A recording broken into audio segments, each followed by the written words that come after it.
ढोलकपुर में एक सुहानी सुबह थी। सूरज की किरणें पेड़ों की पत्तियों से छनकर जमीन पर पड़ रही थीं। राजा इंद्रवर्मा अपने दरबार में बैठे चिंतित दिख रहे थे। तभी मंत्री झुंबलाल ने पूछा, महाराज, आप इतने परेशान क्यों हैं? राजा ने गहरी सांस ली। कल रात हमारे राज खजाने से चांदी का ताज गायब हो गया है, वही ताज जो हमारे राज्य की शान है। यह सुनकर सब दरबारी चौंक गए। चांदी का ताज सिर्फ एक गहना नहीं था, बल्कि ढोलकपुर की पहचान थी। उसी समय दरबार के दरवाजे पर आवाज आई, जय ढोलकपुर। भीम, छुटकी, राजू, जग्गू और कालिया अंदर आए। भीम ने कहा, महाराज चिंता न करें, मैं और मेरे दोस्त इस चोर को ढूंढ लेंगे। राजा मुस्कुराए, मुझे तुम पर पूरा भरोसा है भीम। भीम और उसके दोस्तों ने सबसे पहले खजाने वाले कमरे की जांच शुरू की। ढोलू ने झुककर जमीन पर कुछ निशान देखे। देखो भीम, यहाँ अजीब से पैरों के निशान हैं।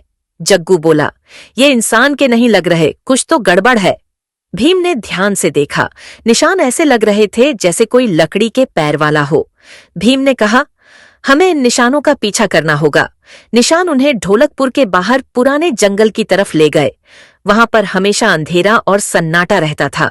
छुटकी ने कहा, मुझे यहाँ कुछ अच्छा नहीं लग रहा। भीम मुस्कुराया, डरने की जरूरत नहीं, जब तक हम साथ हैं कोई हमें हरा नहीं सकता। अचानक झाड़ियों के पीछे से आवाज आई, कौन है वहां? सबने देखा, एक बूढ़ा लकड़ी का खिलौना बनाने वाला आदमी खड़ा था। भीम ने पूछा, बाबा, कल रात आप कहाँ थे? बूढ़े ने कांपती आवाज में कहा, बेटा, मैं अपने घर में ही था, मैं तो अब कहीं नहीं जा सकता। भीम ने चारों ओर नजर डाली। घर में लकड़ी के खिलौनों के बीच एक चमक दिखी। उसने पास जाकर देखा, वो चांदी के ताज का एक टुकड़ा था। ढोलू चिल्लाया, भीम, यही है असली चोर। भीम ने सिर हिलाया, नहीं राजू, कुछ तो गलत है। अगर ये चोर होता तो ताज का पूरा हिस्सा यहाँ होता, सिर्फ एक टुकड़ा नहीं। उसी समय बाहर से तेज हवा चली और झोपड़ी का दरवाजा खुल गया। छुटकी ने देखा, जंगल के रास्ते पर एक काली छाया तेजी से भाग रही थी। भीम बोला, चलो, वही चोर है। सब दौड़ पड़े। कालिया पीछे से चिल्लाया, मेरे बिना कुछ मत करना। लेकिन दौड़ते दौड़ते वो खुद एक पेड़ की जड़ से टकराकर गिर गया। भीम और उसके दोस्त उस छाया का पीछा करते हुए एक झरने तक पहुंचे। भीम ने ध्यान दिया कि पानी के पीछे से हल्की रोशनी आ रही है। ये तो गुफा लगती है, छुटकी बोली। भीम ने झरने के पीछे जाकर देखा, अंदर एक गुफा थी और उसके बीचों बीच चांदी का ताज चमक रहा था।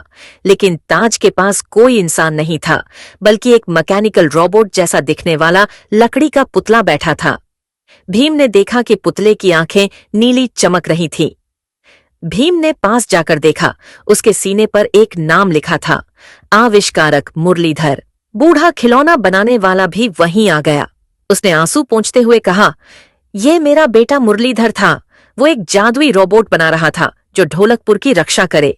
पर एक दिन बिजली गिरने से वो खराब हो गया और जंगल में भाग गया।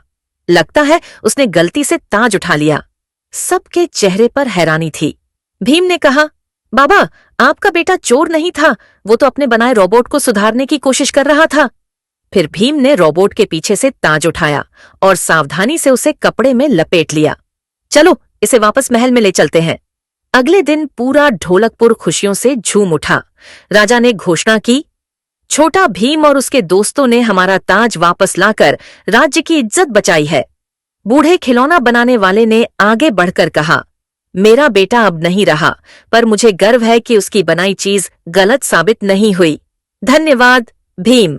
भीम ने मुस्कुराते हुए कहा, ढोलकपुर में कोई बुरा नहीं होता, बस कभी कभी सच्चाई तक पहुंचने में वक्त लगता है।